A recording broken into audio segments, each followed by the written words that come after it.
প্রাণের মা মা গো আমি তোমায় বলতে পারি না এ দুনিয়ায় আসিয়া আদর যত্ন করিয়া কেমনে রইলা গো মা কবরেতে শুইয়া বলো প্রাণের মা মা গো আমি তোমায় বলতে পারি না বাজান মায়ের মতো আপন কেউ আসেনি বাবার মতো আপন কেউ আসেনি যে মা নিজে না খাই আপনারে খাওয়াইছে যে মা নিজে না খাই আমারে খাওয়াইছে মাগ মায়া কোন কন্যা শীতের রাত্রিতে জনম দুঃখিনী মামাকে ডান পাশে রাখলে আমি ডান পাশের জায়গাটা প্রস্রাব কইরা ভিজাইয়া দিছি আবার আমার মা আমাকে বাম পাশে রাখছে বাম পাশের জায়গাটা প্রস্রাব কইরা ভিজাইয়া দিছি আবার মা আমাকে বুকের মধ্যে রাখছে আমার বাবারা বন্ধুরা বুকের জায়গাটা পায়খানা কইরা বড়াইছে জনম দুঃখিনী মা প্রস্রাবরে প্রস্রাব মনে করে নাই পায়খানাকে পায়খানা মনে করে নাই আতর গোলাপের মতো মনে করে লালন পালন করে বড় বানাইয়া এমন মা বুঝি শুয়া রয়েছে অনেকের অন্ধকারে কবর এই লন্ডনের খবর পাইলাম আরবের খবর পাইলাম কত রাষ্ট্রের খবর পাইলাম রে আরে ফুকুরের পারে বাঁশের জারের নিচে অন্ধকার কবরে মা শুয়া রইল বাবা শুয়া রইল রে আমরা তো কবর দেশের খবর পাইলাম না জোরে জোরে বলুন কথা ঠিক কিনা Tamanna HD media Islamic YouTube channel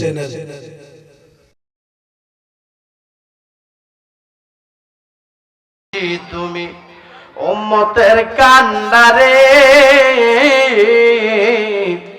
রহমতের বান্দার গো নবী রহমতের বান্দার গো নবী উম্মতের কান্ডারে গো নবীজি তুমি উম্মতের কান্ডারে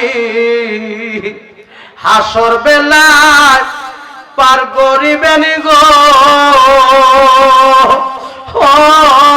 নবী উম্মত স্বীকার করে গো নবী অগনবী নবী উলাম্বিয়া কন্যায় অগনবী নবী উলাম্বি আপনার জন্য বানায় আছে গো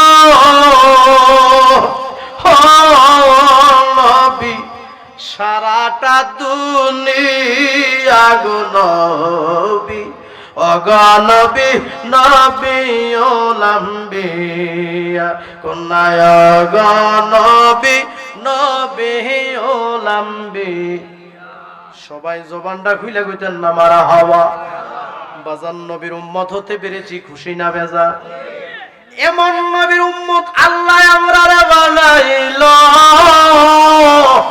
যেই মায়ার নবী গো যেই দিনের নবী গো যেই নূরের নবী গো আইজ মদিনাতে শুয়া শুয়া উম্মতি উম্মতি বলে কাঁদে সবাই জবানটা খুলে কইতেন না সুবহানাল্লাহ এমন নবীর প্রেম এমন নবীর ভালোবাসা আমরা চাই কি চাই না জোরে জোরে কন্যা বাজান চাই কি চাই না আমার বাবারা বন্ধুরা রে আমি বলতে চাই যে লোকটা বলবে আমি নবীকে ভালোবাসি যে লোকটা বলবে আমি নবীকে মহব্বত করি যে লোকটা বলবে আমি নবীকে জানের চেয়ে বেশি ভালোবাসি আমি বলতে চাই বাজান ওই লোকটা বেনামাজি হইতে পারে না জোরে জোরে কন্যা বাজান কথা ঠিক কিনা ওয়ো আল্লাহর ওলিরা নামাজ পড়ছেনি কথা কয় না নামাজ পড়ছেনি আল্লাহর ওলিরা রোজা রাখছেনি আল্লাহর ওলিরা মা বাবার খেদমত করছেনি আমার বাবারা বন্ধুরা, আমি বলতে চাই যে লোকটা বলবে যে আমি নবীকে ভালোবাসি, 5 ওয়াক্ত নামাজ দরকার আছে কিনা? আমার বাবারা বন্ধুরা, যে লোকটা বলবে নবীকে ভালোবাসি, ওই লোকটা ফজরের নামাজ ছাড়বে না, ওই লোকটা জোহরের নামাজ ছাড়বে না, ওই লোকটা আসরের নামাজ ছাড়বে না, ওই লোকটা মাগরিবের নামাজ ছাড়বে না, ওই লোকটা ইশারের নামাজ ছাড়বে না, ওই লোকটা তাহাজ্জুদের নামাজ ছাড়বে না। আমি বলতে চাই যেই লোকটা ফজর পড়বে, যেই লোকটা যোহর পড়বে, যেই লোকটা আসর পড়বে, যেই লোকটা মাগরিব পড়বে, যেই লোকটা ইশারের নামাজ পড়বে, যেই লোকটা 5 ওয়াক্ত নামাজ পড়বে, যেই লোকটা বাজান তাহাজ্জুদের নামাজ পড়বে, এমন ওই দেবার গো ঘুমের ঘরে স্বপ্নে যুগে বাংলা ঘরের ভিতরে মক্কা মদিনা জিয়ারত নসিব হয়ে যাইতে পারে। জোরে জোরে কোন না ভারে কি ভারে না? কি নামাজের কথা কোয়াতে কি মনটা বেজার হইছে নাকি বাজান? আব্বা রাগ করেন না, আমাদের কিছু কিছু মানুষের অভ্যাস আছে, আমরা মাহফিল শুনি কিন্তু নামাজ পড়ি না। জোরে জোরে কোন কথা ঠিক কি না? মাহফিলও শুনতে হবে, 5 ওয়াক্ত নামাজও পড়তে হবে। আমাদের কিছু কিছু মানুষের অভ্যাস আছে, আমরা মাহফিল শুনি কিন্তু মা বাবার খেদমত করি না। জোরে জোরে কোন না বাজান কথা ঠিক কি না? আমার বাবারা বন্ধুরা, আজকের এই মাহফিলের মুনাজাতের মধ্যে অনেকে কেঁদেছেন, অনেকে গাল বেয়ে পানি পড়েছে। আমার বাবারা বন্ধুরা রে, এতে বোঝা গেল আজকের এই মাহফিলে মা হারায় এতিম আছে, আজকের এই মাহফিলে বাজান বাবা হারায় এতিম আছে। আচ্ছা মা নাইকা একটু হাত তুলেন দেখি, মা নাইকার মা, আরে এতিমের অভাব নাই। আব্বা নাইকার একটু হাত তুলেন দেখি, আব্বা, আরে হাত নামা। প্রশ্ন করতে পারেন হুজুর, আমাদেরকে আপনি কেন হাত গুলি তুলাইলেন? আমি বলবো, যারা হাত গুলি তুলছে কারো মা নাই, কারো বাবা নাই। যারা হাত গুলি তুলেছে অনেকে মা হারায় এতিম, অনেকে আব্বা হারায় এতিম। আমি বলতে চাই, যাদের মা নাই, বাবা নাই, আরে তার মতো বুড়া কবাল আর কেহ নাই। জোরে জোরে কন্যা বাজান কথা ঠিক কিনা? আমার সাথে সাথে সবাই পড়ুন, বিসমিল্লাহির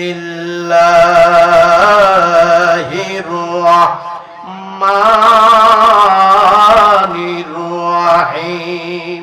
একটু মায়া করে পড়ুন, বিসমিল্লাহির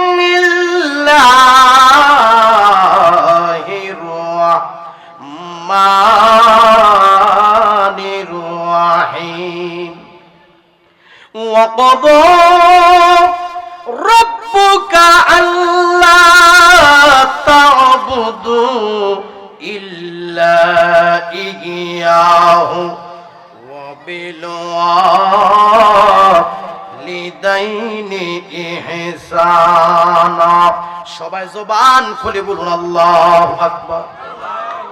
বাজান, সিদ্ধান্ত কার? একটু কথা বলতে হবে, ঘোষণা কার?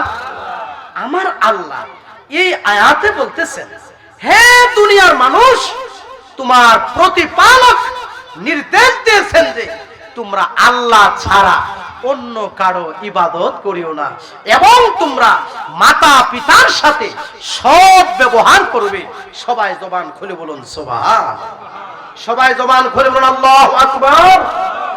এ দুনিয়ার মানুষ, তোমার প্রতিপালক নির্দেশ দিয়েছেন যে তোমরা আল্লাহ ছাড়া অন্য কারো ইবাদত করিও না, এবং তোমরা মাতা পিতার সাথে সৎ ব্যবহার করবে। আচ্ছা বলুন তো, এই ঘোষণা কার? আর একটু জোরে বলুন, এই ঘোষণা কার? বাজান রাগ করেন না, বর্তমান যুগে কিছু কিছু মানুষ আছে আদি কাপড়ের পাঞ্জাবি পরে, নিচের এক সাইজ গেঞ্জিটা দেখা যায়, দেখতে দেখা যায় ভদ্র, কিন্তু মা বাপের খাওয়ান দেয় না। এমন কিছু নিষ্ঠুর মানুষ, নিষ্ঠুর সন্তান সমাজে আছে কি নাই? আরো জোরে জোরে বলুন, আছে কি নাই? আমার বাবারা বন্ধুরা, আপনি যদি প্রত্যেক বছর মক্কা শরীফ যায় হজ করেন, আপনি যদি প্রত্যেক বছর ব্রাহ্মণবাড়িয়া সোহেলপুর বাজার থেকে বড় বড় মহিষ কিনেন না, জবাই কইরা যদি বাজান আপনি জিয়াফত করেন, আমার বাবারা বন্ধুরা রে, আপনি যদি জিয়াফত করেন আমার বাবারা বন্ধুরা রে, আর মানুষরে যদি খাওয়ান আমার বাবারা বন্ধুরা, একের পর এক মানুষের যদি খাওয়ান, একের পর এক আপনারা যদি জিয়াফত করেন, প্রত্যেক বছর যদি মক্কা শরীফ গিয়া হজ করেন, আপনার মা যদি আপনার প্রতি অসন্তুষ্ট থাকে, আপনার বাবা যদি আপনার প্রতি অসন্তুষ্ট থাকে, আপনার নামাজ, আপনার রোজা, আপনার হজ, আপনার জিয়াফত, আপনার আমলে কোনো বাজান লাভ হইব নি? জোর কন্যা কোনো লাভ হবে? আচ্ছা বলুন তো, মা নাই কার একটু হাত তুলেন তো দেখি, আবার একটু কষ্ট। হাত নামান। প্রাণের মা, মা গো আমি তোমায় বলতে পারি না, বলেন প্রাণের মা, মা গো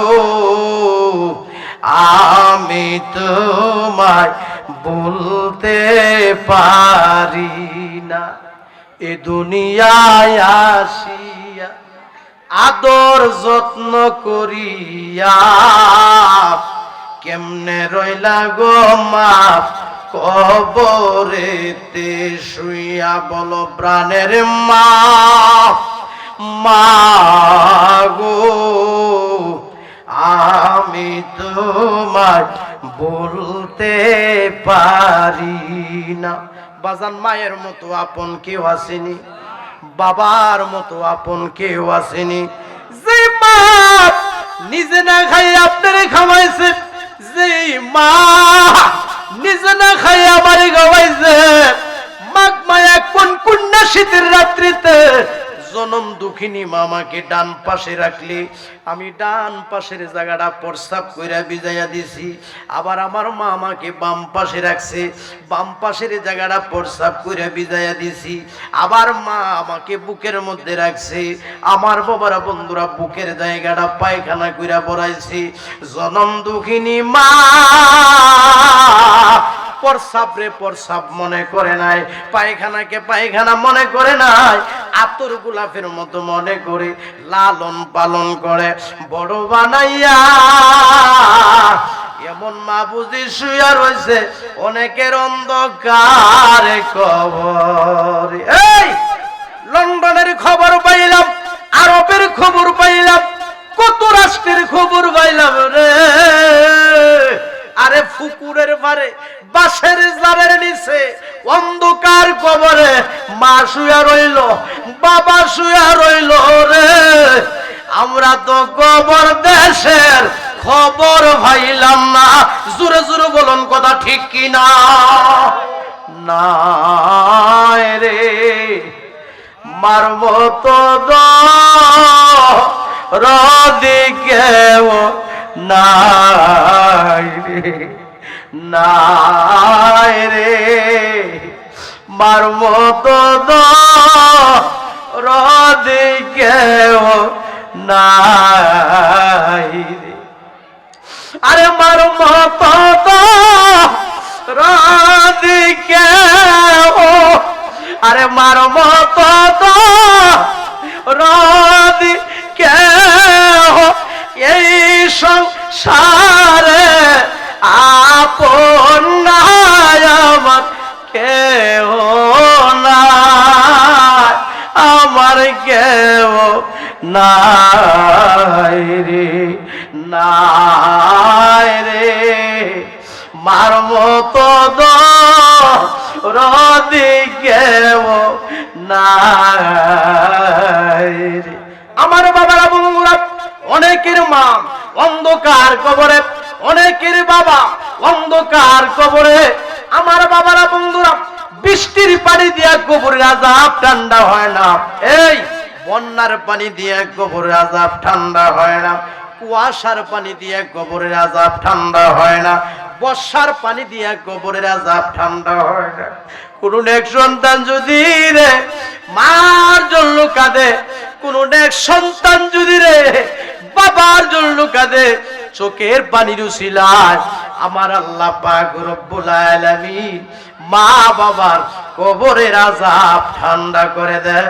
জোরে জোরে বলুন সুবহানাল্লাহ। কারণ হলো আল্লাহ তাআলার কাছে সবচেয়ে বড় প্রিয় হলো বান্দা বান্দির চোখের পানি।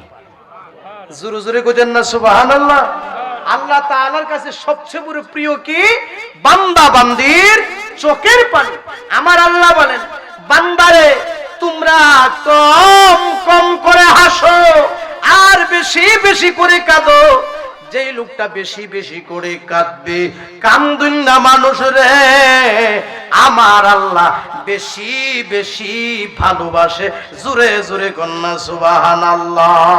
এই দুনিয়ায় মুসাফির খা না তোমরা জানো না, কত মানুষ আইল গে এলো রইল নাম। এ দুনিয়ায় মুসাফির খা না তোমরা জানো না, কত মানুষ আইল গে এলো রইল। জোরে জোরে কন্যা বাজান, কথা ঠিক কিনা? আরে কার বাবা রে, কার বাবা রো আল্লাহ, কার বাকি, কার বাবা রে, কার বাগো রো আল্লাহ, কার বাকি। 3.5 হাত মাটির নিচে ঘর বাড়ি, 3.5 হাত মাটির নিচে ঘর। আমি বলতেছিলাম মার কথা, আমি বলতেছিলাম বাবার কথা। আমার বাবারা বন্ধুরা রে, মা যদি দোয়া করে সন্তানের জন্য হায়াত বাড়ে, সুবহানাল্লাহ বলেন। আমি বলতেছিলাম মার কথা, মা যদি দোয়া করে সন্তানের জন্য, আমার বাবারা ওই সন্তানের সম্মান বাড়ে। জোরে জোরে কইতেন না সুবহানাল্লাহ। মা যদি সন্তানের জন্য দোয়া করে, আমার বাবারা বন্ধুরা সন্তানের জন্য দোয়া করলে আমার আল্লাহ মার দুয়ার বরকতে সন্তানকে সম্মানী বানায়। মার দুয়ার বরকতে আমার বাবারা বন্ধুরা সন্তানকে আমার আল্লাহ রিজিক বাড়ায়া দেয়। জোরে জোরে কন্যা সুবহানাল্লাহ। তাহলে বাজান, আমরা মা বাবার খেদমত চাই কি চাই না? আরো জোরে জোরে বলেন না, চাই কি চাই না? সবাই চোখটি বন্ধ করে নবীর মহব্বতে একটু দরুদ শরীফ পড়েন। আল্লাহুম্মা সাল্লি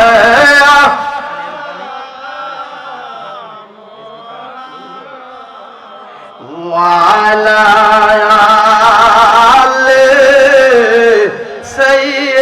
সাইয়্যিদিনা মুহাম্মাদ ওয়ালা মাশাআল্লাহ সাইয়্যিদিনা। কত মানুষ আইল গেল রইল না, কত মা আইল গেল রইল। কবর দেশে হইল তাদের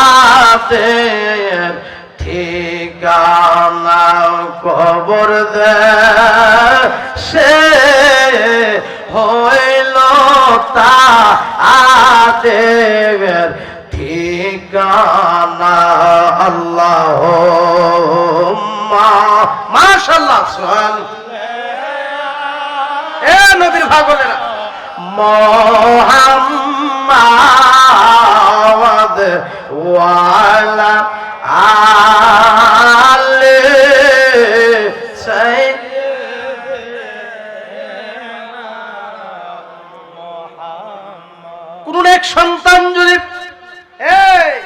কোন এক সন্তান যদি মার জন্য বাবার জন্য চোখের পানি ছেড়ে দিবে আর পড়তে থাকবে রব্বির হামহুমা কামা রাব্বায়ানি সগীরা পড়েন না রব্বির হামহুমা কামা রাব্বায়ানি সগীরা এই দোয়া পড়ে যদি কোন এক সন্তান কাঁদবে মার জন্য বাবার জন্য একটা মাসির মাথা পরিমাণ একটা চোখের পানির ফোঁটা যদি কেউ ছেড়ে দিবে এই চোখের পানির ওসিলায় আমার আল্লাহ মা বাবার কবরের আযাব ক্ষমা করতে পারে কি পারে না? আর জোরে জোরে কন্যা পারে কি পারে না? আমার বাবারা বন্ধুরা রে হযরত মুসা কালিমুল্লাহ একদিন আল্লাহ তাআলার দরবারে দোয়া করে মাবুদ আমার সাথে যে জান্নাতের ভিতরে আমার সাথে যে বেহেশতের ভিতরে আমার একটা দোস্ত থাকবো আমার একটা বন্ধু থাকবো আল্লাহ গো আমার এই বন্ধুটারে আমি এই দুনিয়ার জমিনে দেখতে চাই সবাই জবানটা খুলে কইতেন না সুবহানাল্লাহ আমার আল্লাহ পাক রব্বুল আলামিন ডাক দিয়া কয় মুসা রে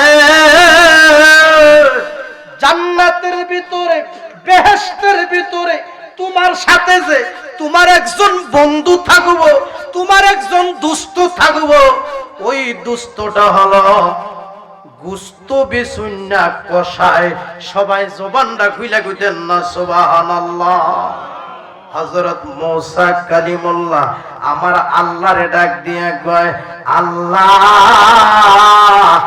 আমার এই বন্ধুর দেখা আমি কোন জায়গায় পাবো আমার এই বন্ধুর সাক্ষাৎ আমি কোন জায়গায় পাবো আমার আল্লাহ ডাক দিয়া কয় মুসা রে একটু সামনে বাড়ো হযরত মুসা কালিমুল্লাহ কয় আল্লাহ গো আমি সামনে বাড়লে কি দেখব আমার আল্লাহ ডাক দিয়া কয় মুসা রে সামনে গেলে একটা শহর দেখবা আল্লাহ ওই শহরে আমি কি দেখব ওই শহরের ভিতরে একটা বাজার আছে ওই বাজারে তুমি যাইবা ওই বাজারে যাই আমি কি দেখব ওই বাজারে যায়া দেখবা একজন গোশত বিক্রেতা সে ওই বাজারে একটা গোশতের দোকান আছে ওই দোকানের মধ্যে সে গোশত বিক্রি করতেছে জোরে কর না সুবহানাল্লাহ সবাই জবান খুলে বলুন আল্লাহু আকবার বাজান হযরত মুসা কালিমুল্লাহ হাঁটা শুরু করছে হাঁটতে হাঁটতে হাঁটতে হাঁটতে যায়া দেখে একটা শহর দেখা যায় ওই শহরের ভিতরে বাজারে একটা বাজার দেখা যায় ওই বাজারের ভিতরে একটা গোশতের দোকান জোরে কইতেন না সুবহানাল্লাহ দোকানটা কিসের কসাই লোকটা খুব সুন্দরভাবে গোশতগুলি কাটাকাটি করতেছে গোশতগুলি খুব সুন্দরভাবে কসাই লোকটা মাফামাফি করতেছে আর হযরত মুসা কালিমুল্লাহ আমার বাবারা বন্ধুরা পিছনের দিক থেকে নজর করে দেখে ওই লোকটা বাজান মাফে কম দেয় না বেশি দেয় খেয়াল করে দেখতেছে না মাশাআল্লাহ ওই লোকটা বাজান মাফে সঠিক ওই দিচ্ছে বর্তমান যুগে আমাদের মধ্যে কিছু কিছু মানুষ আছে মাফে কম দেওয়ার মতো কিছু লোক সমাজে আছে কিনা হযরত মুসা কালিমুল্লাহ নজর করে দেখে ওই লোকটা খুব সুন্দরভাবে মাফামাফি করতেছে মাপ খুব সুন্দরভাবে সঠিকভাবে দিচ্ছে হযরত মুসা কালিমুল্লাহ নজর করে তাকায়া দেখে আমার বাবারা বন্ধুরা রে লোকটা যে বাজান গোস্ত মাফামাফি করতেছে, এই মাফামাফি করার পরে 1 কেজি পরিমাণ আমার বাবারা খুব সুন্দর গোস্ত আমার বাবারা বন্ধুরা একটা ঠুঙ্গার ভিতরে খুব সুন্দরভাবে ঢুকাইলো। ঢুকায়া খুব সুন্দরভাবে ওই গোস্তের ঠুঙ্গাটা কোমরের মধ্যে গুজ্জা লইছে। আমার বাবারা বন্ধুরা রে, সন্ধ্যা হয়ে যাচ্ছে, এমন একটা টাইম আমার বাবারা অনুভব হচ্ছে হযরত মূসা কালিমুল্লাহ নজর করে দেখে ওই কসাই লোকটা গোস্তের দোকানের ভিতরে খুব সুন্দরভাবে ক্লিন করে পরিষ্কার করে খুব সুন্দরভাবে গোস্তের ফুটলাটা লইয়া আমার বাবারা বন্ধুরা বাড়ির দিক রওনা হয়ে গেল।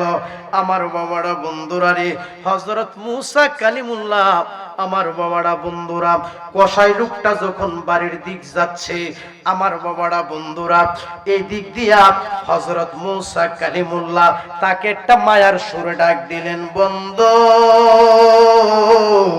বন্ধুরে কোথায় যাও কোথায় যাও। কসাই লোকটা হঠাৎ করে পিছনের দিক তাকায়া দেখি রে, খুব সুন্দর মাথার মধ্যে পাগড়ি, খুব সুন্দর দাড়ি, গোল পাঞ্জাবি, আমার বাবারা বন্ধুরা সুন্নতি লেবাস, খুব সুন্দর একজন মানুষ দেখা যায়। বন্ধু বলে ডাক দিয়েছে।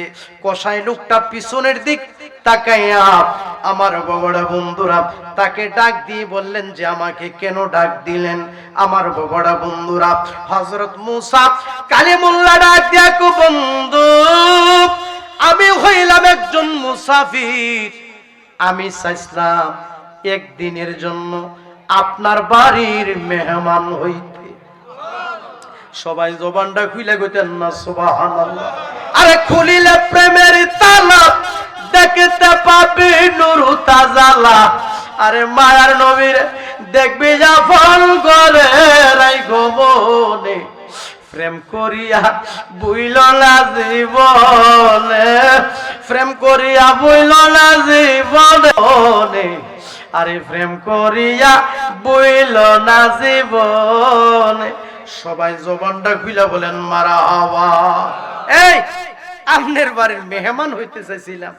দেখবেন যে সমাজের মধ্যে কিছু কিছু গরিব মানুষ আছে, মানে অর্থের দিক দিয়ে গরিব, যদিও অর্থের দিকে সে গরিব, টাকা পয়সা কম, কিন্তু তার মনটা অনেক বড়। জোরো জোরো কন্যা কথা ঠিক কিনা?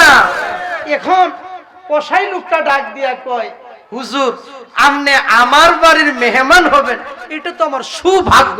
সবাই জবানটা খুলে কন্যা সুবহানাল্লাহ। রাগ করেন না, কিছু কিছু মানুষ বোন বাইকনা বাইকনি দেখলে মনটারে বেজার করে রাখে। মেয়ে মেহমান বাড়িতে আসলে না জানে বাজার থেকে 2টা মুরগা আনন লাগে, মনটারে বেজার করে রাখে। আবার কিছু কিছু মানুষ আছে মেহমান দেখলে সে আনন্দ পায়। জোরে জোরে কন্যা কথা ঠিক কিনা?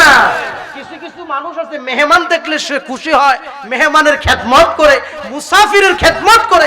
মেহমানের খেদমত করলে, মুসাফিরের খেদমত করলে রিজিক দেওয়ার মালিককে কথা কয় না, রিজিক দেওয়ার মালিককে।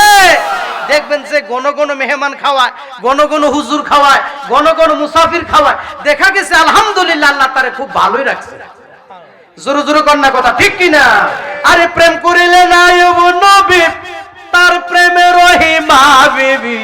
আরে 18 সাল কাটলো বনে বনে রাইখো মনে, আরে প্রেম করিয়া বইল না জীবনে, আরে প্রেম করিয়া বইল না জীবনে রাইখো মনে, প্রেম করিয়া বইল না জীবনে। হুজুর আপনি আমার বাড়ির মেহমান হবেন, তিনি যে মূসা নবী এই খবর আর কসাই জানে না। হযরত মূসা কালিমুল্লাহ আমার বাবারা বন্ধুরা কসাইয়ের সঙ্গে যাচ্ছেন, কসাই সামনের দিকে হাঁটছে, হযরত মূসা নবী পিছনে পিছনে যাচ্ছে। তিনি যে মূসা নবী এই খবর তো আর কসাই জানে না। কসাই জানে একজন মুসাফির, কসাই জানে সে একজন মেহমান, আমার বাড়ির মেহমান। কসাই লোকটার সামনের দিক যাচ্ছে, মূসা নবী পিছনে পিছনে যাচ্ছে। যাইতে যাইতে যাইতে যাইতে যাইতে যাইতে নজর করে দেখে, খেয়াল করে দেখে আমার বাবারা বন্ধুরা, কসাই লোকটা ছোট্ট একটা বাজান কুরের ঘরের ভিতরে ঢুকছে। কুরের ঘরের ভিতরে যায়া আমার বাবারা বন্ধুরা, ঘরের কোণার মধ্যে বাজান একটা ফালা, এই ফালার মধ্যে বাজান একটা জিনারি মানে লোয়া, ওই লোয়ার মধ্যে বাজান একটা থলে। আমার বাবারা বন্ধুরা, হযরত মুসা কালিমুল্লাহ ওই কসাইয়ের পিছনে পিছনে যায়া নজর করে তার আলামত গুলি দেখতেছে। ওই থলেটাকে নজর করে দেখে এটার ভিতরে প্রস্রাব পায়খানা করে ওয়াসা করে ফেলেছে, ময়লা করে ফেলেছে। আমার বাবারা বন্ধুরা রে, কসাই লোকটা বাড়িতে যাইয়া ওই থলেটা নামাইয়া বাজান দে ও বাবারা বন্ধুরা, ওই থলের ভিতরে হলো জীর্ণ শীর্ণ দুর্বল একজন বৃদ্ধ মহিলা। ওই বৃদ্ধ মহিলাটা হলো কসাই লোকটার জনম দুঃখিনী মা। আর এক ফোঁটা দুধের দাম আরে কাটিয়া গায়ের চাপ, ওরে পাপড় বানাইয়া দিলে ঋণীর সুদ হবে না। এ মন্দর দিব কেউ হবে না আমার মা।